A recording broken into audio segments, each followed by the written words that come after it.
I got married a month ago and I'm no longer talking to my husband's best friend, Julie, 30 female. Neither is he.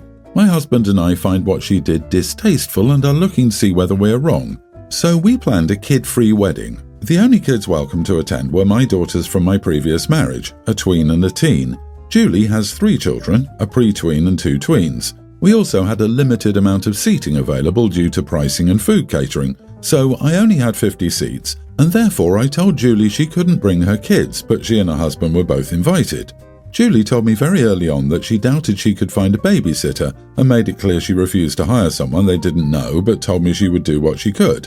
About 2 weeks before the wedding, she confirmed that her mom was watching the kids. But then, 2 days before the wedding, she messaged me and said that her mom bailed on babysitting for one reason or another. I can't remember what I said in response. But anyway, the wedding day comes and only 28 people of the 50 show up. I posted on Facebook saying, I have 22 extra seats at my wedding. Message me if you want to join us on our special day. I figured Julie would be the first to reach out, but she never did. She reacted to my post, but that was it. She missed the wedding. My husband was very upset because this was his best friend and he wanted her there. Anyway, I reached out to her a few days later and told her that Wesley and I were very hurt that she didn't come and that this was our big day and we needed her. She responded, "Did you expect me to leave my kids in the car by themselves? At home? At a hotel?" I said, "No, I expected you to reach out to me and ask if your kids could come after knowing that no one else showed up." She says, "OMG, okay, so you have a kid-free wedding and you expected me to look like an idiot by asking you to make an exception for my children to attend instead of just messaging me directly?" My husband and I immediately blocked her after her hostile responses. He's feeling pretty crappy and thinks we may have overreacted. I think we're in the right, however. Am I the idiot for expecting my friend to ask me if her kids could come to my child-free wedding? You are the idiot. Julie respected your choice for a child-free wedding. At no point did you say, "Hey, we have 22 spare places so we can accommodate kids if you have them." Any normal person would assume you were adhering to the no-child rule and were offering 22 adult places. You're the ones who should have contacted her to offer to relax your own rules. Now you're angry because she did exactly what you told her to. Your husband should be feeling crappy because you both were crappy to Julie. But no one came to our wedding, OP tearfully states. I can't imagine why. I think OP expected Julie to beg her for an invite. I wonder how many other areas of her life OP sucks in if she thinks she's in the right here and had almost half her wedding guests no show. Right? Either there was a major natural disaster like an earthquake or a hurricane, or this couple behaves like this all the time and nearly half the people they know just couldn't face it on the day. Literally, only a bit more than half the invites showed. I'm not really surprised, I probably would have bailed on them too. If only half the people showed up to a wedding, it's very telling on how many people avoid OP. Julie got a better outcome, and OP's most important day was a wake-up call for her. It's also so weird of the OP to post on Facebook the day of the wedding saying, "Hey, I have 22 seats, message me." Did she expect there to be a race to get a seat before the last one got snatched up? It's giving the vibe of an ad on the Facebook marketplace for an item you really think is a hot commodity, like, get it before it's gone. Who in their right mind would see an impersonal post like that on Facebook and think, I was not invited to this wedding, but now that I've seen this public broadcast of a Facebook post, let me message the bride to ask for an invite so I can then rush and get dressed up right now to attend this event that is already underway. No thanks? Who would do that? The biggest surprise here is that 28 people actually showed up to see you idiots get married. I, 35 male, and my wife, 35, have been married for 6 years. Some background, several months ago my wife gave birth to our daughter. I'll call her Sadie. Ever since my wife gave birth, she's been getting increasingly rude and refuses to do any work around the house and says she's still healing from giving birth, even though she always goes out with her friends.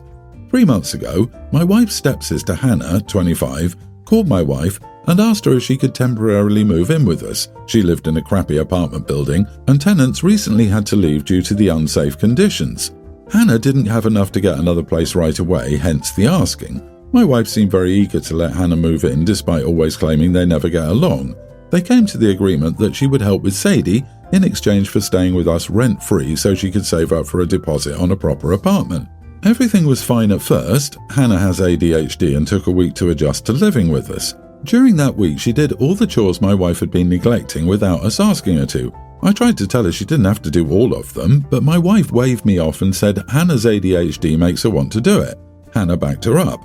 After she cleaned something, my wife would thank Hannah a lot. I thanked her as well, but my wife did it constantly, which seemed strange to me. My wife dismissed my questions and said it was normal to do with people with ADHD. Since then, my wife has pushed all childcare and any household chores I don't do onto Hannah. She's also been increasingly rude to Hannah and yelling at her if she makes a mistake on the first try of doing something. I tried to intervene when I was at home, but my wife would accuse me of wanting to let Hannah lay around the house being lazy because she was our word. She and I got into a huge fight about her using that word to describe Hannah, and we didn't speak for a few days. My breaking point came when I found out my wife had been making Hannah pay her rent and buy baby supplies. I paid all the bills, and the money Hannah had been giving my wife was not going towards the house. My wife was using it to go out with her friends. My wife also made Hannah pay for food. I usually give my wife the money for food, and she bought snacks for herself with Hannah's contribution. I had another fight with my wife where she said Hannah was lazy, and if she didn't like her rules, then Hannah could sleep on the street and get out of her house. That's when I told my wife it's my house as she doesn't pay any bills, and at this point doesn't do anything but be as lazy as she accuses Hannah of being. I would rather live with Hannah. My wife got quiet and has been refusing to talk to me or Hannah for the past few days, and I'm starting to think I crossed a line. Am I the idiot? Edit to add, I have no romantic or physical feelings for Hannah, and my wife was cleared for PPD a few months ago. Dude, it sounds like your wife is tired of you. Could she be cheating? Something is up there. I'd kick your wife out and let Hannah stay until she gets on her feet. Give her back the money she paid your wife. Do you understand what a huge red flag it is that your wife lied to you and Hannah when she took Hannah's money and kept it for herself? Like, huge. No wonder they never got along. That's because your wife is an idiot. Apparently she's totally comfortable lying to your face, and Hannah's, and she has no problem pretending not to be married. You should grant her that wish. Yep, she's definitely dishonest. Plus, to add to what you stated, several months later, she's still healing and unable to do household chores. What a crock. Unless there was some major surgery related to the birth, which I'm sure OP would have mentioned if there was, then there's no reason why she can't do tasks around the house 7 months later. She's lazy and a liar. I, 28-year-old female, have an older brother who's married and has 2 kids. My brother and I have always been close and I adore their kids. I don't have children of my own yet. My husband and I have been married for 4 years and have been trying to conceive for 2 years now. They often ask me to babysit. I take them to the park sometimes or just hang out with them to give my brother and his wife a break. Everything was great until last weekend. I planned to take my nieces to the park for a few hours. My sister-in-law called me in the morning and asked if I could pick up some groceries for them on my way over. I agreed, no problem. When I got to their house with the groceries, my sister-in-law was visibly annoyed. She said I got the wrong brand of butter and the fruit I bought wasn't fresh. She even complained that I was a few minutes late, which was because of the extra stop I made for the groceries. I tried to brush it off, but she kept going, making comments about how I don't understand the stress of raising kids. I finally snapped and told her she should be grateful I'm even helping out. She said she doesn't need my help if I'm going to have an attitude. I told her to deal with her own groceries and left without taking the kids to the park. Now my brother is upset with me for abandoning the kids and not keeping my promise to them. He says I should have just let my sister-in-law's comments slide for the sake of the kids. I feel bad about disappointing my nieces, but I also feel like I shouldn't have to put up with that kind of treatment. And it wasn't the first time I paid for something. She always happens to forget to give me my money back. Not the idiot. What an ungrateful woman. I would have taken the groceries back too. Send your brother a Venmo request for all the other times she hasn't paid you back. Seriously, even if it was $5, itemize each item. I'm sure she's implying she bought the food and is keeping a stash from your purchases. You are the idiot, and what a doormat you are. Stop buying things for her if she doesn't pay you back. You give her money, look after her kids for free, and she treats you like crap. Talk to your brother. Say you have a new boundary. She pays you back and she apologizes before you do any more free babysitting.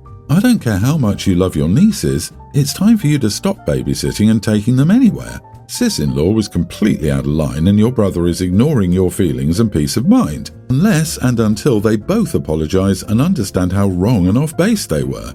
Tell your moron of a brother that you will not be watching his kids again until he can apologize and deal with his wife for the sake of the kids. I, 23 female, have a biological brother, 24, and an adopted sister, 27. She was adopted when I was a year old and she was around 4. For most of my life, my sister received all the attention from our parents and my brother and I were just there. My parents would bend over backward to make sure she felt like part of the family, which is great, except they didn't bother to make my brother and me feel included. When she was 19, we found her biological family and they have a great relationship now. But I feel like this completely ruined our own family dynamic. Our dad died 5 years ago and it seems like she just moved on from our dad to the other dad and is also slowly moving on from our family to her biological family. Her biological mom's side also seems to have a problem with us because we're white and my sister is black. So every time we try to be involved in activities, there are always jabs at us. And I think they encourage her to become distant from us. My mom still acts like my sister is the center of our world though. For the last 2 Thanksgivings, we had to have family Thanksgiving dinner days before because my sister was going to have Thanksgiving with her biological family. The same was true for the previous Christmas. We exchanged gifts by the 20th and my sister didn't even bring my nephew as he was at his biological grandma's. My final straw was a trip we'd been planning in honor of my dad. On the 5th anniversary of his passing, we were going to plant an orchard in a particular African country my dad worked and lived in for years and we visited many times. Planting this was something my dad had planned before he died and had it planned to a T, so we would only be executing his plan. We'd agreed that the 5th anniversary felt like the perfect time.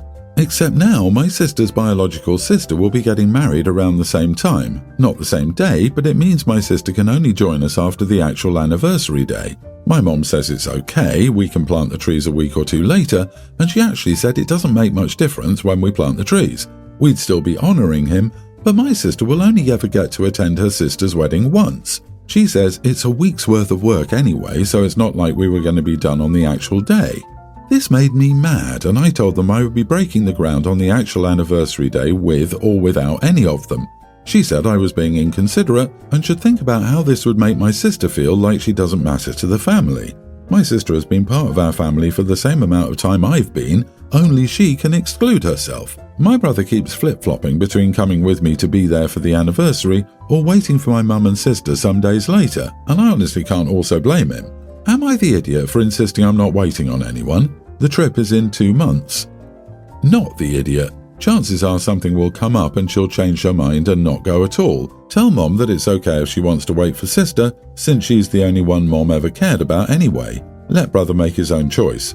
Go and continue with your plans. Mom wanting to change plans is not only disrespectful to you, but also to all those in the other country who've been helping plan this on their end. Agreed. It's on the sister as to whether she wants to honor the dad who adopted her. Also, I think it's ridiculous that your family is so accommodating for her every holiday. You all should negotiate in advance and agree that Thanksgiving is your family's day of holiday and her family can have Christmas or something like that. Expecting you guys to always come second to her bio family is insulting. I, 19 female, have an argument with my mom, 48, over my brother, 27.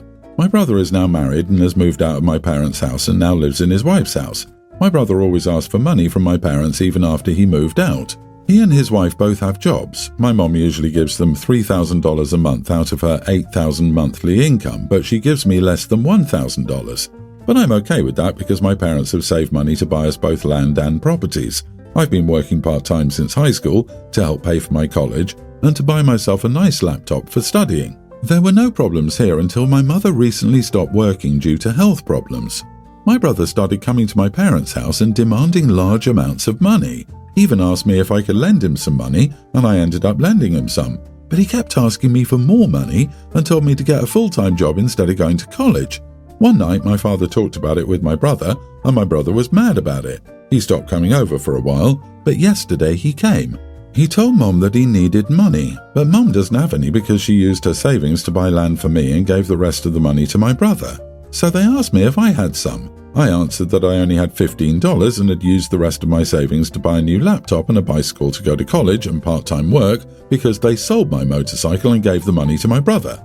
They both looked very upset, and she took that $15 anyway. This morning, my mom told me that my brother is actually in debt because of his gambling addiction. She asked me if I could help him pay off his debt, but I refused because I thought it was his problem and it was a consequence of his gambling problem. Now my mom has refused to talk to me. Note, I actually still have some money in my bank account. My father is often working outside the city, so he's rarely seen at home. My parents were rich, but things are different since mom got sick and dad has to work outside the city.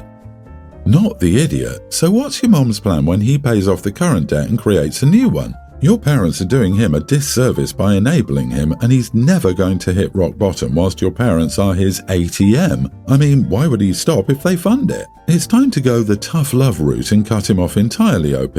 Do not give him money and do not leave him alone in the house, since I wouldn't trust him not to sell your belongings if he gets that desperate and won't seek help.